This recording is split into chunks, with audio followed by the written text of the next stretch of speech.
Question: is Turiya the same or a different state of Samadhi? This is a very good question. The reality is, it is one and the same. Because when you go into the states of Samadhi, you are witnessing a superconscious state. The only difference in these two is that in Samadhi, we have ceased all external activity.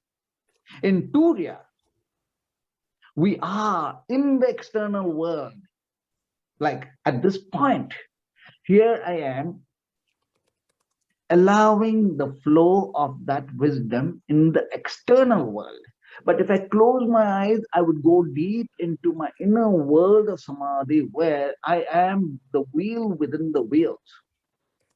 So the principle is the same, but then the application of that state differs, as from sitting in the meditative state to go within Samadhi and experiencing it, or being in the world like driving a car or doing what you're doing and experiencing and being with the states of Turiya.